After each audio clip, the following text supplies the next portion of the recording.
everyone, and welcome back to the YouTube channel. Today you join me in an aggravated Saturday morning mess. I have been working on processing milk today. So the kitchen is exploded, but this is something that happens in my kitchen every 2 to 3 days. And half the reason is this lazy Susan right here. We have been here 12 years. It's had a broken, like a washer section up at the top. I've stacked washers. I've tried to do things short of removing the whole thing and having my husband weld it. I mean, I've been in and out of that thing, and there's not much space for working. And it is so aggravating what actually fits in there. I've been attempting to still use it. So I've already taken off and removed what's supposed to mount right here because it was just snapped right off.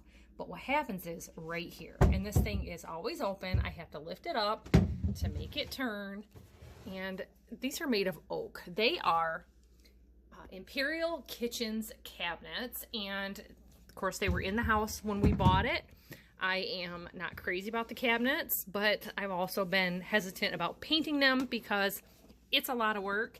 And if you've seen other videos, I painted plywood cabinets all a fresh coat of white, and I couldn't believe how much dirt showed up on those. Where here, I have my egg bucket right here for doing my water glassed eggs, and I get that lime wash on my cabinets every day, and it would look way worse.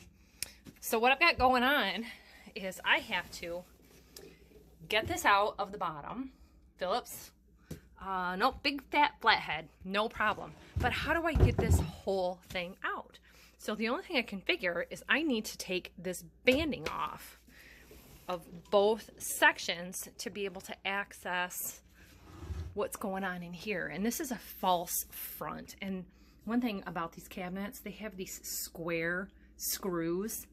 So I can take this off to be able to get all of this off, apparently. It's gonna be a project. Now, we stopped using the dishwasher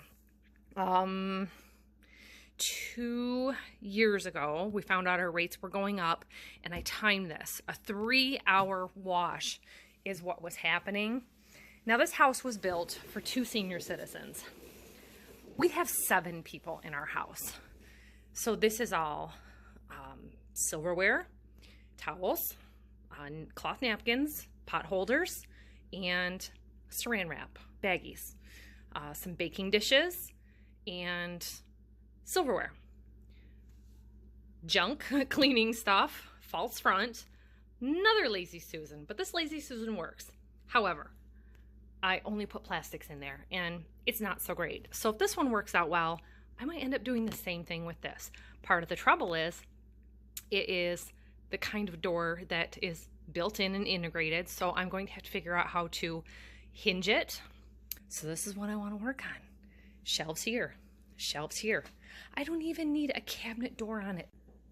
Now, the removal of my lazy Susan cannot be a how-to for you because yours is going to be different than mine or the next guy's. It's just, you know, in general, you have to look at the hardware and start figuring out ways to take it apart. And that's where it gets tricky, and you just have to be patient, and it can take a while. So for me, I end up with a handful of hardware and screws. This part was attached to the top. There's another one for the bottom. And if you want to, you can fill those with wood filler and sand it. It's nothing that's going to be terribly noticeable, especially once you start putting things in here. I'm not too concerned about it, and you can contact paper if you like. An odd thing about this house, they had a surplus of this vinyl floor. They lined all the cabinets with it. So I actually have some spare of that in the basement, and I may put a section here because it's real great, easy cleanup, wiping down where contact paper can be time consuming.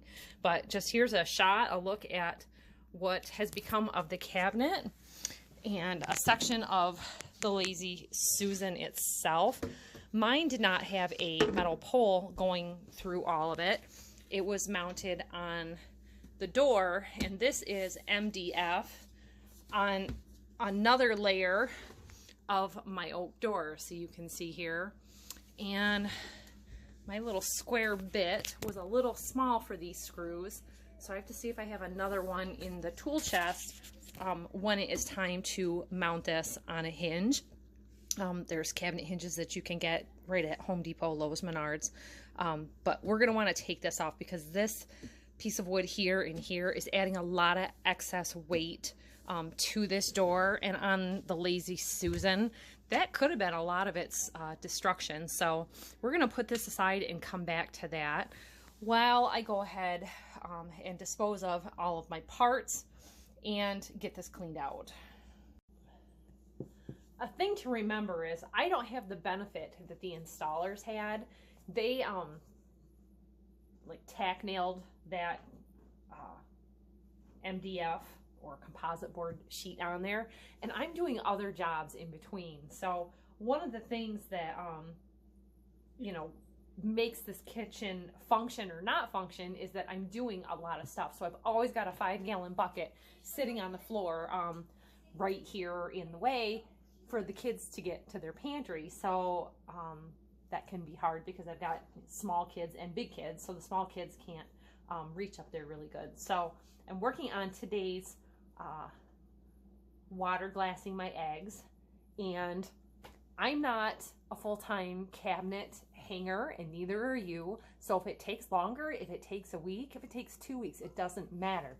I've done this with a lunch break. I've done this with stopping to take care of my eggs and feeding my cows and going out to get a hammer and screwdriver and end up doing 10 other things. So don't worry about that. The thing that is going to make this kitchen function is that now, instead of my bucket sitting here, it's going to go inside of the cabinet. So at this point, what I needed to do was find out if I want to have my egg bucket in here or if I'm going to want my egg bucket where my dishwasher sits. And I'm probably going to want it where my dishwasher sits because of this cabinet door is going to stay hinged or mounted this way, and have one set of hinges this way opening out. I think it would be easier to not have the egg bucket there, but for now, my cow milking supplies and everything, the dishwasher is going to be another project in another video. We're going to be able to build this out. I wanted to know how tall my shelf needed to be, or if I wanted 2 shelves, and it looks to me like 1 shelf is going to be fine. So just with a quick measurement with the tape measure, I measured to the top, and I am 27 inches tall. If just going off of my milk can here, my milk can is about 11.5 inches tall. If I go 13 inches, then I have enough room for all of my jars on the bottom shelf because they can get quite heavy, and still be able to reach all of my pie dishes on the upper shelves. And I don't have to have that all the way out here if I don't want to. So I am right now going to measure for a cleat going to here, and here, and here, and here. So I started in the removal of the dishwasher also, just by making sure that the power was off, the water is off, because this is a direct wire, which most of them generally are. They don't generally plug into an outlet. And we can slide this out, and if you can see, there's a bit of a drop right here.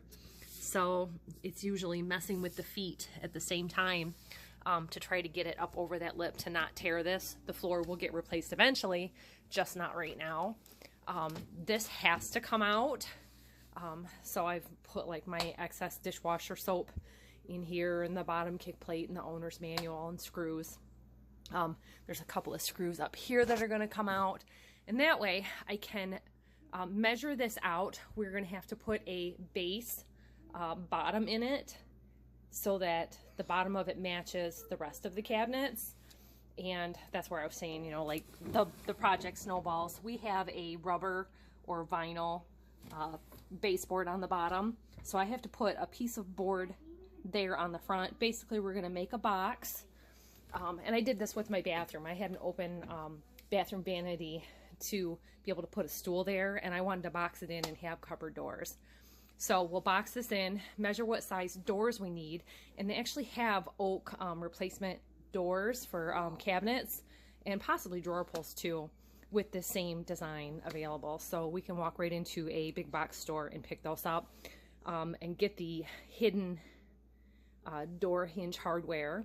So we'll need, looks like 8 of those, because these are going to stay together and come out in one piece, and 2 here because this is too big of an area to have just one cabinet door, but I'm already looking at a ton of extra space.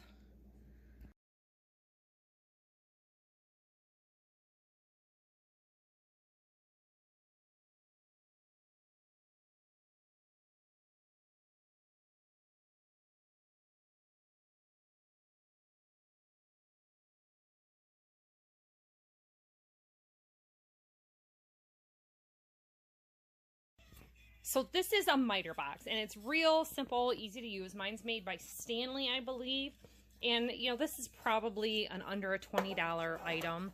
I just have this real nice solid wood stock. It says pine utility stock, 1/2 inch by 1 inch. And it's, I think, 8 feet long.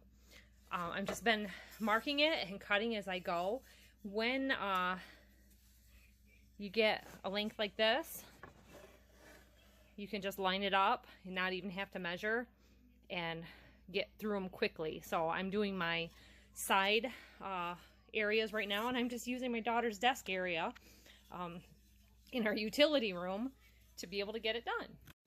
So for my dishwasher area, see, I'll just mount this right here like that on both sides so that a sheet of plywood or boards can go here. And I may do it a second time. This area is quite large, and I could probably do 2 shelves.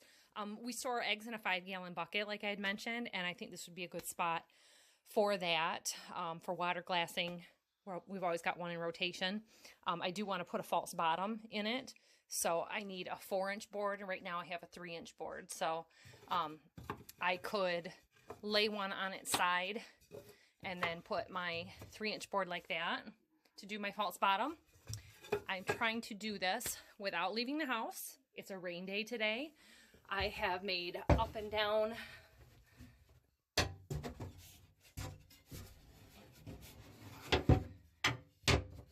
so I've got up and down supports here, and in doing this, I'm glad I took out the dishwasher, because this is 21.5 inches deep and this is only 17 inches deep. So there is nothing behind here or here. I don't have to worry about my nails going through on the other side.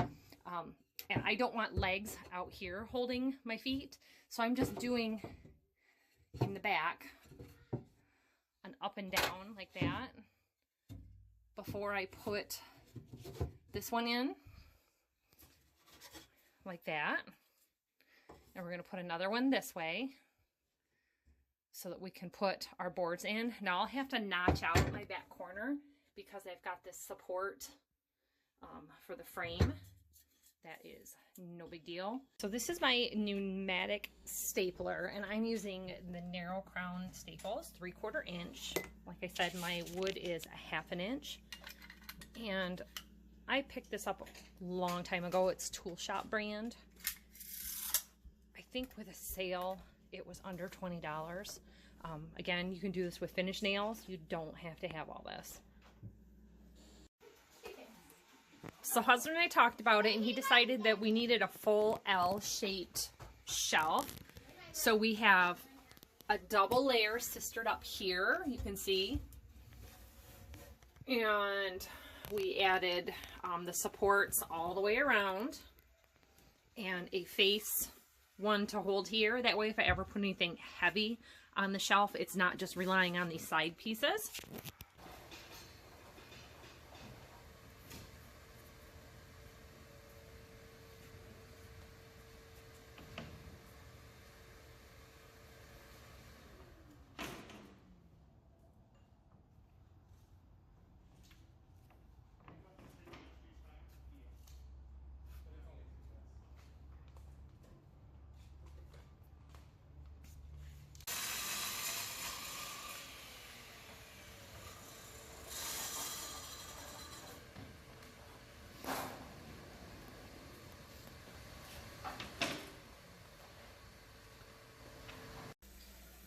So as suspected, he wanted to go ahead and put a board so that it is fully attached and supported on all sides.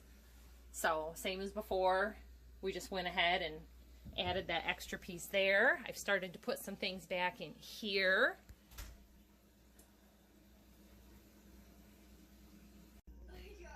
So I was out of my Johnson's Restore Finish here, but I have this Waverly Antiquing Wax, and if you add some water to this and make it a little bit thinner, it goes on like stain. Let me show you how nicely it goes, because you can wipe this on with a rag.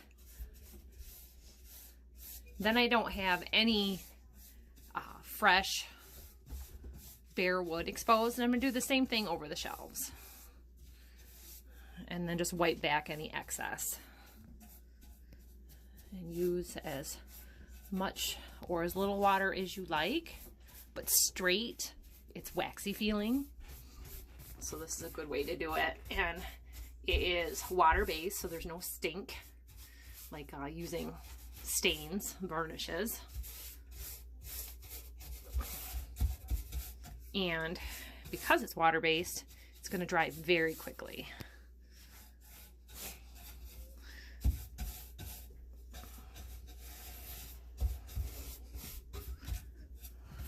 And it works really good for like a touch-up. See if I just go like this.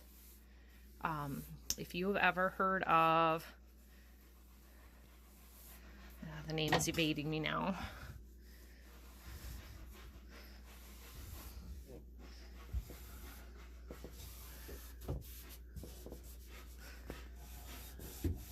Yeah, just like that.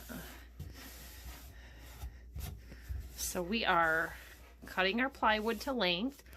That last shot, Lowe's cut a sheet of plywood for us. That way you can fit it right in the trunk of your car. They'll do several cuts for you without any additional charge.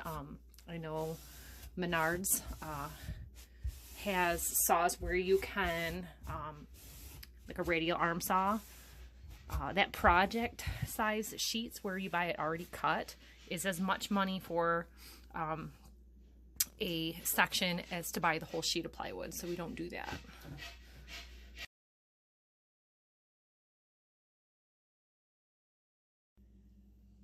Well, my husband surprised me, and he started out working on this shelf for me while I ran the kids out, and I came back, got this all stained up, and it is complete. I like that it's open and that I can just pull it out. My Lazy Susan hinges are on order for here. Join us back for another video of putting those together in the future. But I was able to get everything off my counters except for like for washing and drying dishes. The coffee maker gets used every day, so it's gonna stay out. But we have not had this much counter surface in forever. We have a house full of kids who are homeschooled all the time, and this counter gets used rough. Hence my fading finish. This was a Rust-Oleum countertop paint job with flex. I was able to take all of my excess appliances off of my back counter here, and other than the dishes that are drying, everything else is put away. We had plenty of space and was able to empty out a coat closet that had been being used for our large items, and I have it absolutely crammed full. There's no way I am ever going to go back to a Lazy Susan in any house in my life, and I still have some shelf space to spare. Here on my left side, this Lazy Susan was removed, and this is all that was on that Lazy Susan, and everything down here was excess that was someplace else. One of the hardest things about running a busy homesteading kitchen is finding spots for all the things. Like normally my canning jars, my pressure canner, my water bath canner, they're in storage in the basement unless they're gonna be used. So like my big pot for cheese making, it's been moved up to the kitchen and it gets used about every 3 days. Same thing with my excess pickle jars for storing my milk. Sometimes there's 8 gallons in the refrigerator at one time, or half gallons. And at other times there might be 3 or 4. So it's really good to have access to things much closer. So if this helped you to decide to take your Lazy Susans out and create some space, give us a thumbs up.